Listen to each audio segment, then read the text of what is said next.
हामीले नेपाली फुटबल पुरुष र महिला फुटबललाई सँगसँगै अगाडि बढाइराखेकै छौं र वर्तमान कार्य समिति आइसके पछाडि महिला फुटबललाई सेटमा लानुपर्छ, फ्रेम भित्र लानुपर्छ भनेर हामीले कार्य प्रारम्भ गरेका थियौं।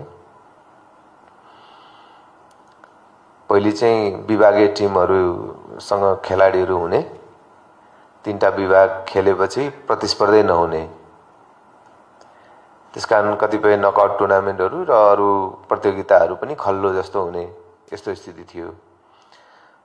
विगतमा हामीले कहिले नगरपालिकालाई टिम बनाउन लाएर खेलायौं, कहिले प्रदेशलाई खेलायौं, विभिन्न तरिकाले हामीले उपायहरु प्रयासहरु गर्यौं। त्यसलाई पनि नराम्रो भन्नु चाहिँ खोजेको होइन, मैले प्रयासहरु हामीले गरेका थियौं। कसरी गर्दा महिला टिम बन्छ भन्ने विभिन्न प्रयत्नहरु मध्ये त्यसो गर्दै आएका थियौं। तर पछि के देखियो भन्दाखेरि स्थानीय सरकारको निर्वाचनसँगै त्यो टिमको भविष्य चाहिँ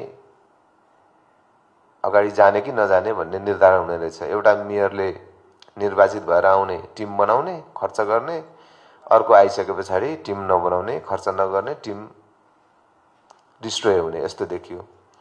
त्यसकारण हामीले के भन्यौं भन्दाखेरि क्लब बेसमा नलगिकन नेपाली महिला फुटबललाई पनि क्लब बेसमा नलगी यसको स्थायी संरचना बन्दैन र त्यो स्थायी संरचना नभइकन महिला फुटबलको समग्र विकास हुँदैन भन्ने निष्कर्षपछि हामीले अहिले क्लब संरचनामा लाने प्रयत्न गर्यौं र लगिरहेका छौं र अहिले सम्भवतः हामी सफलतातर्फ छौं।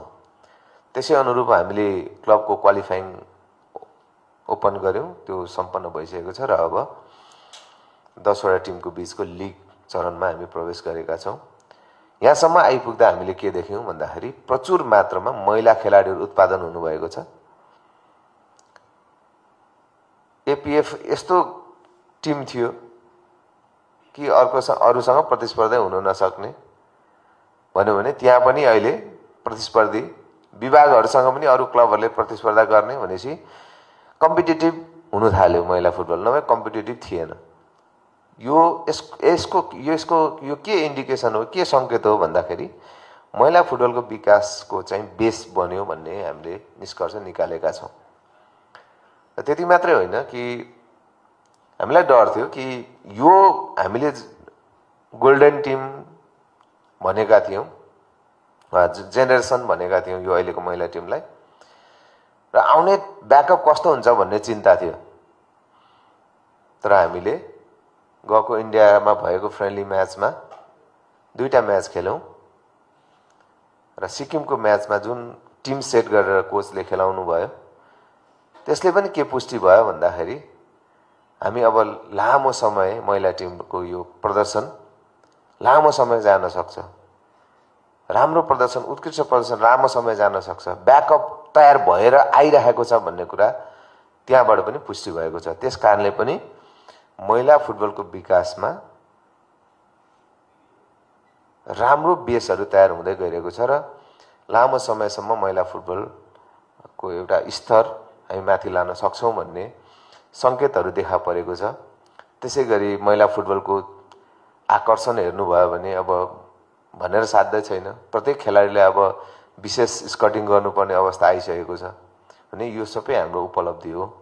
त्यसकारणले गर्दा महिला फुटबलमा अहिले संघले लिएको रणनीति कार्यक्रमहरुले त्यसको इम्प्याक्ट हामीले पोजिटिभ इम्प्याक्ट देखिरहेका छौं। यो सबैको निम्ति उपलब्धि हो र तपाई हामी सबैको निम्ति खुशीको कुरा हो। र यो इन्डोनेसिया र चाइनिज ताइपे हामी भन्दा निकै माथिल्लो लेभलको टिमहरु छ। हामीले यो कार्यक्रमलाई नेपालमै आयोजना गर्न खोजेका थियौं, तर यो लेभलको टिमहरु नेपालमा आउन अलिकति कठिनाई मानेको कारणले हामी ल उही भए पनि जाउँ भनेर हामी उता जाँदै छौं। सम्भवतः अर्को फिफा विन्डो हामी नेपालमै खेल्ने हाम्रो योजना बनाउन सियो साहब लागिरहनै भएको छ। र हामी महिला फुटबलको चाहिँ निखारतामा महिला फुटबललाई अझ बढी चाहिँ एक्सपोज दिएर नेशनल इन्टरनेशनल एक्सपोज गराएर अझ म्याच एक्सपिरियन्सहरु बटुलेर हामीले गर्न खोजेको के हो भन्दाखेरि अन्ततगत साफ च्याम्पियन हुने हाम्रो लक्ष्य अनुरूप त्यो हामीले काम र लगानी र मेहनत गरिरहेका छौँ। तपाईँ सबै खेलाडीहरूले आफूलाई साफको लागि तयार गर्नुहुन मैले मानसिक रूपमा तयारीको निम्ति, फिजिकल रूपमा तयारीको निम्ति मैले अनुरोध र अपिल पनि गर्छु। र नवीन नेउपानेलाई हामीले विभिन्न टिमहरू दियौँ। हामीसँग नेपालमा भएको कोचहरूलाई विभिन्न जिम्मेवारी दिएर हामीले उसको जिम्मेवारी पछाडि उसले दिने परिणामहरू, उसको पर्फर्मेन्सहरूलाई हेर्दै मूल्याङ्कन गर्दै गर्दै जिम्मेवारी दिँदै आएका छौँ।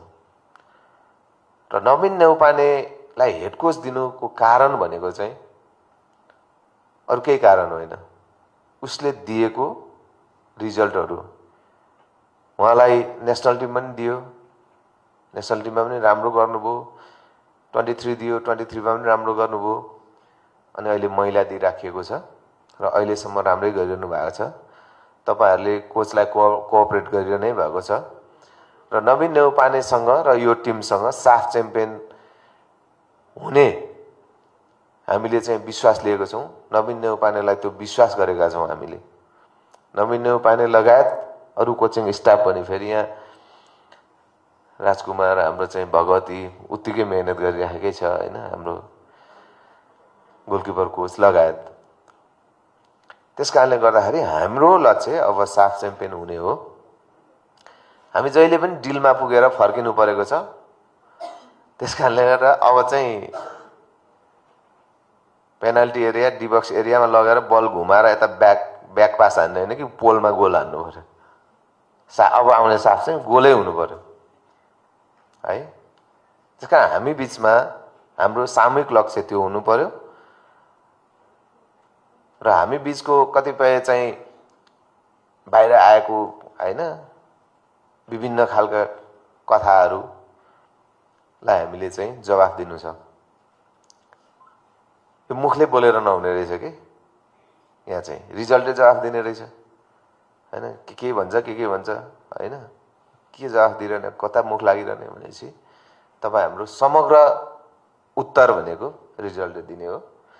त्यस कारणले गर्दाखेरि तपाईँहरूलाई त्यसको निम्ति अपिल र अनुरोध गर्दछु। र इन्डोनेसिया र चाइनिज ताइपेईलाई तपाईँले जसरी चाहिँ उज्बेकिस्तानमा होइन आफ्नो प्रदर्शन गर्नुभयो, वाफमा गर्नुभयो, लगायत अन्य टुर्नामेन्टहरूमा, यहीँ साफमा भने पछाडि तपाईँहरूले यो फ्रेन्डलीलाई पनि ऐतिहासिक बनाउनु हुनेछ र तपाईँ सम्पूर्ण नेपाली महिला फुटबल टिमको गरिमालाई उच्च राख्दै समग्र राष्ट्रको गरिमालाई अन्तर्राष्ट्रिय रूपमा पनि उच्च बनाएर आउनुहुनेछ भन्ने सङ्घले विश्वास लिएको छ। र लगभग 3 करोड नेपाली जनताको समर्थन, 3 करोड नेपाली जनताको शुभकामना र 3 करोड नेपाली जनताले तपाईँतिर हेरिरहेको छ, आश गरिरहेको छ। तपाईँहरूले त्यो आशा, भरोसा, विश्वास र अपेक्षालाई पुरा गर्नुहुन्छ भन्ने मेरो पनि विश्वास र फेरि मेरो पनि अपेक्षा राख्दै आजको तपाईँहरूको यात्रा सुखद होस्।